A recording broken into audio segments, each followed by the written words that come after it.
ये बहुत बड़ा फेयर होता है। लोग वहाँ जाने के लिए बहुत ही राह देखते हैं और जब ये फेयर शुरू होता है तो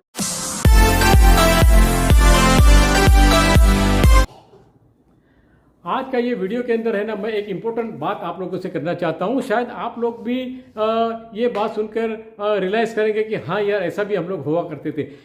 दरअसल जब हम लोग 4th या 5th स्टैंडर्ड में जब स्कूल में पढ़ते थे तो स्कूल में हमें टीचर्स पूछा करते थे कि आप बड़े होकर क्या बनना चाहते थे। तो हम लोग जवाब देते थे, कोई बोलता था वो डॉक्टर बनेंगे, कोई बोलता था इंजीनियर्स बनेंगे, और ज़्यादा करके सब लोग जो बोलते थे वो डॉक्टर्स या इंजीनियर ही का ही बोलते थे कि भाई हम डॉक्टर बनेंगे, इंजीनियर। किसी ने ये नहीं कहा होगा कि हम बैंक में सर्विस करेंगे, या तो हम साइंटिस्ट बनेंगे, या तो हम स्टॉक मार्केट के अंदर बहुत बड़ा काम करेंगे। ऐसा कोई नहीं कहता था। सभी लोग ये कहते थे कि हम या तो डॉक्टर बनेंगे या तो इंजीनियर बनेंगे। ऐसी बात हुआ करती थी। आज के ज़माने के अंदर अगर लोगों से पूछा जाए तो उनके पास में बहुत ही आंसर रेडी होता है, क्योंकि उस टाइम पे मोबाइल का ज़माना नहीं था, आज मोबाइल का ज़माना है। मोबाइल के ज़माने के अंदर हाँ सब कुछ सब लोगों को पता होता है। तो किसी को अगर पूछ लिया जाए स्कूल के अंदर कि आप क्या बनना चाहते हैं, तो वो बहुत सारे ऑप्शन उनको सुना देंगे जो उनके टीचर ने भी सुने नहीं होंगे। आज का वीडियो के अंदर हम बात करेंगे इसी तरह से एक एग्जीबिशन के बारे में बात करेंगे, क्योंकि एग्जीबिशन का बात जब होता है तो हमारे दिमाग में आता है कि फेयर या तो मेला भी कहते हैं, फेयर भी कहते हैं, एग्जीबिशन भी कहते हैं। इंडिया के अंदर बहुत सारे एग्जीबिशन होते हैं हर रोज़, कहीं ना कहीं बेंगलुरु में, मुंबई में, दिल्ली में या कोलकाता के अंदर या आपके सिटी के अंदर भी बहुत सारे फेयर होते होंगे, एग्जीबिशंस होते हैं। एग्जीबिशंस, फेयर और मेला में एक फ़र्क ये हो जाता है कि मेला हमारे एक किसी ग्राउंड होता है, ग्राउंड में वो मेला होता है।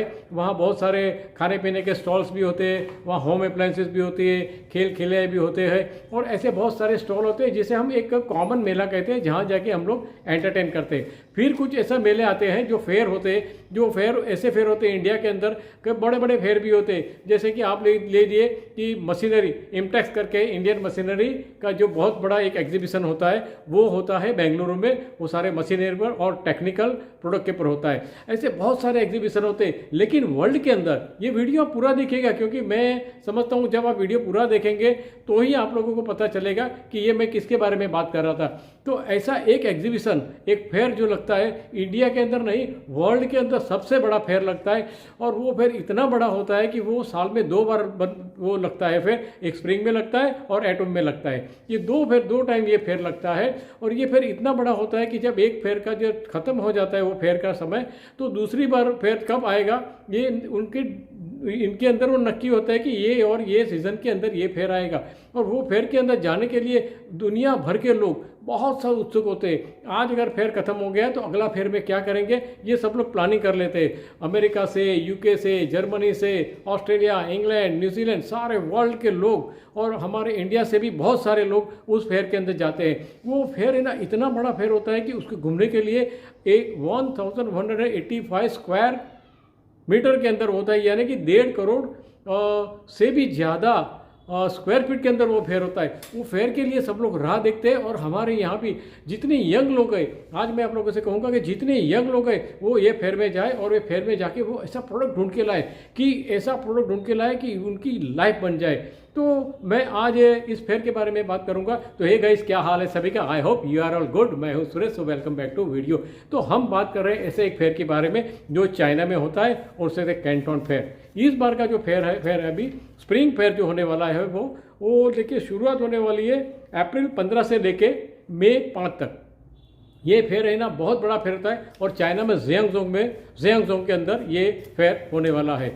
ये फेयर इतना बड़ा होता है कि इसके अंदर 3 फेज़ के अंदर इसको काम करना पड़ता है। 3 फेज़ बनाए जाते हैं, और वो 3 फेज़ के अंदर कौन से फेज़ होते हैं इसके बारे में मैं डिटेल में आपको बताऊंगा। मैंने सब लिख के रखा है तो मैं बताऊंगा। ये जो कैंटन का जो फेयर है, इसे इम्पोर्ट एक्सपोर्ट फेयर भी कहते हैं, क्योंकि अगर जाता है वहाँ पर कोई प्रोडक्ट ढूंढने के लिए तो उसे प्रोडक्ट मिलता ही है। अगर कोई इंडिया का कोई यंग बॉयज़ अगर जाके वहाँ ढूंढता है कि भाई मुझे ये काम करना है और उसके लिए मुझे ये प्रोडक्ट ढूंढनी है, तो वो चाइना में जाके ग्वांगडोंग में जाके ये फेयर अगर अटेंड करेगा तो बहुत ही उसके पास में सहूलियत हो जाएगी और बहुत सारे प्रोडक्ट वो ढूंढ के लाएगा।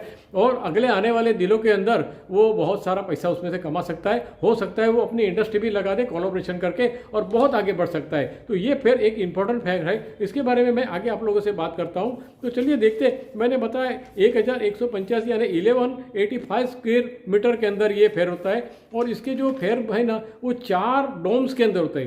एक दो डोम नहीं, दो नहीं, तीन नहीं, चार डोम के अंदर ये फेयर होता है।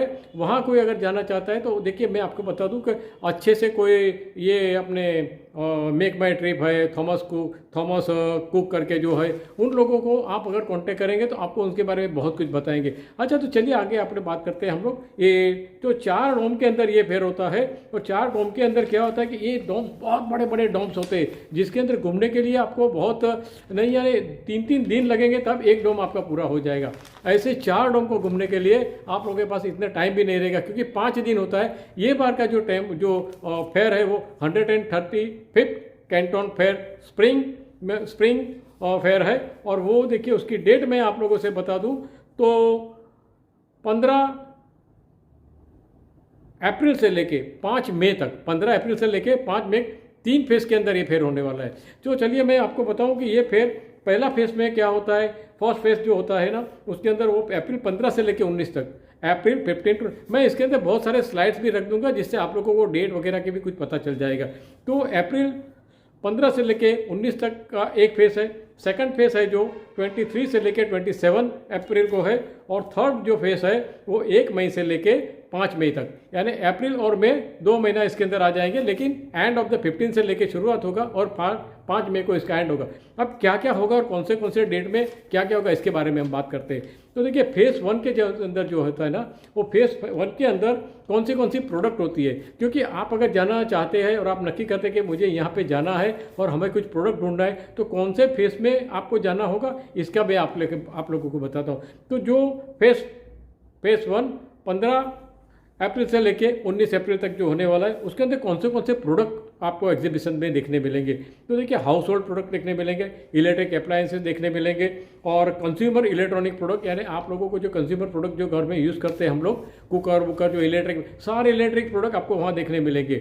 उसके बाद में आपको इलेक्ट्रॉनिक एंड इलेक्ट्रिक प्रोडक्ट में देखने मिलेंगे। उसके बाद लाइटिंग इक्विपमेंट्स, बहुत सारे लाइटिंग इक्विपमेंट्स आपको देखने मिलेंगे इनके अंदर बहुत। फिर दूसरा है हार्डवेयर देखने मिलेगा, मशीन एंड मशीनरी इक्विपमेंट। तो मशीन और मशीनरी इक्विपमेंट भी आपको ये पहले फेज के अंदर देखने मिलेगा। दूसरे बात में है कि मोटरसाइकिल देखने आपको मिलेगी, मोटरसाइकिल्स की भी बहुत बड़ी रेंज वहाँ पे देखने मिलेगी, बाइसिकल एंड एक्सेट्रा, बहुत सारे प्रोडक्ट ऐसे हैं कि इसके बारे में क्या कहना। अच्छा, ये जो मैंने बताया 15 अप्रैल से लेकर 19 अप्रैल तक की डेट में ही ये कैंटन फेयर में आपको ये प्रोडक्ट देखने मिलेंगे।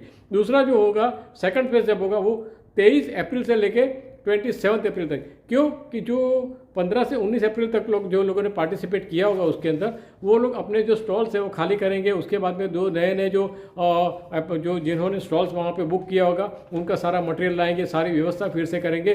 तो फिर दूसरा फेज शुरू होता है, सेकंड फेज 23 अप्रैल से लेके 27 अप्रैल तक। तो उसके अंदर क्या मिलेगा, सेकंड फेज के अंदर आपको मिलेगा building and decoration, sanitary and bathroom, furniture, kitchen and tableware, watches and clocks, और फेस्टिवल प्रोडक्ट और एक्स्ट्रा बहुत सारे फेस्टिवल प्रोडक्ट। आप लोगों को पता है कि फेस्टिवल आते रहते हैं और उनके बहुत सारे प्रोडक्ट हैं, जैसे कि लाइटिंग होती है और दूसरे बहुत सारे प्रोडक्ट आपको फर्नीचर के अंदर आपको इतने सारे फर्नीचर की जो प्रोडक्ट देखने मिलेगी वहाँ पे कि आप वहाँ पे दंग हो जाएंगे कि यार इतने सारे फर्नीचर की प्रोडक्ट। अगर कोई फर्नीचर का बिजनेस करना चाहता है, अगर वो वहाँ से लाके यहाँ पे सेल करना चाहता है तो भी कर सकता है। सेकेंडरी एक मैं आपको बता दूँ इसके अंदर कि कोई फर्नीचर का मैन्युफैक्चरिंग करना चाहता है, वहाँ जाए, वहाँ डिज़ाइन देखे, वो डिज़ाइनों के कैटलॉग ले और वहाँ से इंपोर्ट भी करे, और इंपोर्ट करने के बाद में यहाँ से अपना खुद की फैक्ट्री शुरू करके वो अपना बहुत बड़ा बिजनेस कर सकता है। और थर्ड फेज़ के अंदर की मैं बात बताऊँ तो थर्ड फेज़ जो होता है वो मई 1 तारीख से लेके मई 5 तारीख तक, मई 1 से मई 5 तारीख तक में थर्ड फेज शुरू होता है, और ये आखिरी फेज होता है, आखिरी एग्जीबिशन होता है। उसके अंदर आपको क्या देखने मिलेगा, तो पर्सनल केयर एप्लीकेशन देखने मिलेगा, बाथरूम प्रोडक्ट देखने मिलेंगे, मेडिसिन एंड हेल्थ प्रोडक्ट बहुत सारे हेल्थ प्रोडक्ट आपको दिखने मिलेंगे। बेबी प्रोडक्ट, आजकल आपको पता है कि इंडिया के अंदर जो बेबी प्रोडक्ट है ऑनलाइन बहुत सारे बेबी प्रोडक्ट बिकते हैं, तो आप वहाँ से जाके कुछ ना कुछ बेबी प्रोडक्ट ढूंढ सकते हैं और उसकी पूरी रेंज यहाँ पे मैन्युफैक्चरिंग शुरू कर सकते हैं। और अगर कोलैबोरेशन कर दिया वहाँ से जाके कि भाई हम यहाँ से आपसे इंपोर्ट करेंगे और यहाँ पे मार्केटिंग करेंगे और थर्ड पार्टी इंस्पेक्शन भी करेंगे, तो आप वहाँ से बेबी प्रोडक्ट का इतना बड़ा बिजनेस है बेबी प्रोडक्ट का कि आप अगर वहाँ से कुछ भी 4, 6, 8, 10 प्रोडक्ट अगर ढूंढ के लाते हैं, अगर इंपोर्ट करते हैं और उसके बाद में मैन्युफैक्चरिंग के लिए भी सोचते हैं, तो ये बहुत बड़ा बिजनेस हो जाएगा। क्योंकि हिंदुस्तान के अंदर जो बर्थ रेट है बहुत ज़्यादा बर्थ रेट है, इसके लिए बेबी प्रोडक्ट आपको बहुत चलेगा। उसके बाद में है ना क्लोथिंग, अंडरगारमेंट्स, एंड क्लोथिंग। देखिए क्लोथिंग एक ऐसी प्रोडक्ट है ना कि आप वहाँ से अगर इंपोर्ट करते और अंडर वुमेंस अंडर गारमेंट है, इनर वेयर्स है, मेंस के अंडर गारमेंट्स है, अगर वहाँ से इंपोर्ट करके यहाँ से उसका मार्केटिंग करते तो आप उसमें बहुत बड़ी बहुत सारा पैसा कमा सकते। दूसरे है टॉयज़, जो जैसे बेबी प्रोडक्ट के बारे में बात हुई, वैसे टॉयज़ भी वहाँ का बहुत ही प्रोडक्ट है ना। या देखिए ये प्रोडक्ट जो मैन्युफैक्चरिंग होता है वहाँ पे, वो इतना कम प्राइस में आपको मिलेगा वहाँ से कि आप बिलीव भी नहीं करोगे भाई यहाँ पे जो प्रोडक्ट चाइना के जो प्रोडक्ट है 200 रुपया मिलता है, वो वहाँ से आपको 25-30 रुपये में वहाँ से मिल जाएगा। यानी समझ लीजिए आपका वहाँ से लाने का कॉस्ट है, उसके बाद शिपिंग कॉस्ट है, उसके बाद कस्टम ड्यूटी है, उसके बाद में जो शिपिंग का जो फेयर है, ये सब करने के बाद में भी आपको बहुत सारा प्रॉफिट मिलेगा और आप बहुत बड़ा डिस्ट्रीब्यूशन चैनल भी आप कर सकते हैं और ऑनलाइन भी सेलिंग कर सकते हैं। तीसरी बात करें तो क्लोथिंग के बारे में मैंने बताया, क्लोथिंग बहुत ही बड़ा बिजनेस है। और फिर उसके बाद में होम टेक्सटाइल के बारे में आपसे क्या कहूँ, ये तो डेली हम लोग यूज़ करते हैं, इसके लिए होम टेक्सटाइल भी हो सकता है। और bags and travelling and tourism के लिए तो बैग्स जो होती है ना, इतनी सस्ती बैग वहाँ से बोलती है, वहाँ से बैग्स एंड बैग से प्रोडक्ट क्या है, देखिए आप छोटे छोटे बैग्स भी ले जा सकते हैं, पर्सेस भी ले जा सकते हैं, मेंस के, वुमेंस के, और बहुत सारे बैग जो बच्चे लोग स्कूल में लेके जाते हैं बैग, ऐसा बहुत सारी रेंज आपको देखने वहाँ मिले, यानी हज़ारों प्रोडक्ट आपको वहाँ देखने मिले। ये जो 3 फेज़ के अंदर ये जो चाइना का ये जो कैंटन फेयर होता है, ये बहुत बड़ा फेयर होता है। लोग वहाँ जाने के लिए बहुत ही राह देखते हैं और जब ये फेयर शुरू होता है तो लोग पहले से बुकिंग करा देते हैं। अब आते हैं इसके पर कि आप कैसे जा सकते हैं। मैंने आपको बताया, देखिए थॉमस कुक है या तो मेक माई ड्रीम है, ऐसे लोगों से आप बात कर सकते हैं। फिर एक और बात कर सकते हैं कि वहाँ जाने के लिए आप ऑनलाइन रजिस्ट्रेशन करा सकते हैं। आप है ना ऑनलाइन जाने के लिए गूगल ब्राउज़र में आप डालिए Canton fair, how to Canton fair में रजिस्ट्रेशन कैसे करते हैं, तो वो आपको पूरा एक पेज खुल जाएगा, वहाँ पे फॉर्म होगा, वहाँ पे आप रजिस्ट्रेशन कर सकते हैं। रजिस्ट्रेशन जब करेंगे तो आपको है ना कम्प्लीटली वो पूरा डिटेल मिल जाएगा और वो आप लोगों को एक इन्विटेशन भी भेज देंगे। इन्विटेशन भेजेंगे तो आपको सबसे लगता है वहाँ पे एंट्री फ्री मिलेगी, वरना वहाँ पे है ना 200 युआन से लेके $30 तक की वहाँ पे एंट्री फीस है।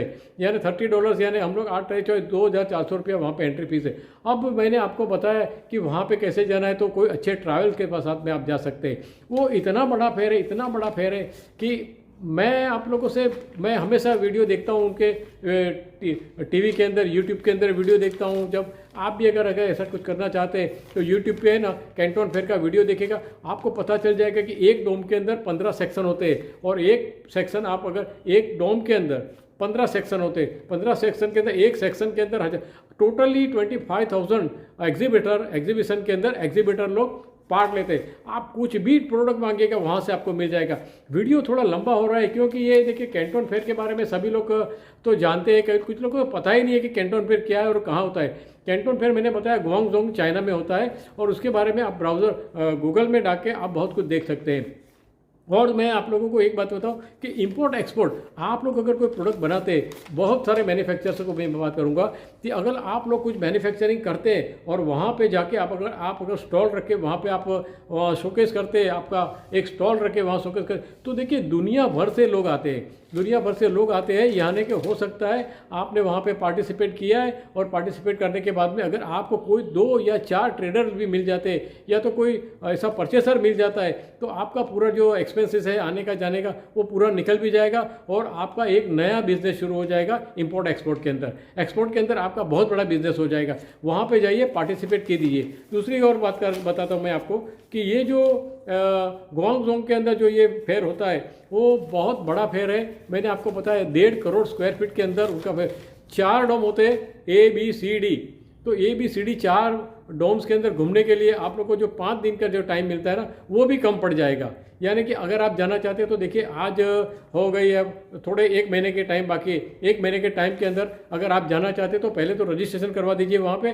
तो रजिस्ट्रेशन आप करेंगे तो वीज़ा, जब आप वीज़ा अप्लाई करेंगे ना तो आपका रजिस्ट्रेशन जो होगा वहाँ पे, तो आपको वीज़ा मिलने के लिए बहुत ही कन्वीनियंट हो जाएगा। वो लोग इमीडिएटली वीज़ा दे देते हैं क्योंकि ये जानते हैं कि वहाँ फेयर के लिए आने वाले हैं और फेयर में बाद में आप वापस आए। और हो सकता है अगर आपको वीज़ा 6 महीने का मिल जाता है वहाँ पे, तो आप वहाँ पे जाके शंघाई में घूम सकते हैं। फिर उसके बाद में आपका ये बहुत बड़े बड़े जहाँ से सिटी है वहाँ पे भी घूम सकते हैं, यानी कि चाइना घूम सकते हैं आप लोग। तो मैं वीडियो का यहीं पे एंड करूँगा क्योंकि वीडियो बहुत लंबा हो जाने के बाद में आप लोग देखते नहीं है, 1 से 3 मिनट के अंदर वीडियो आप छोड़ देते, लेकिन देखिए पूरा वीडियो देखिएगा। अच्छा, वीडियो अगर पसंद आते हैं तो लाइक करिएगा, शेयर करिएगा, सब्सक्राइब के बटन पे जो भी तोड़ फोड़ में करनी है वो करिएगा।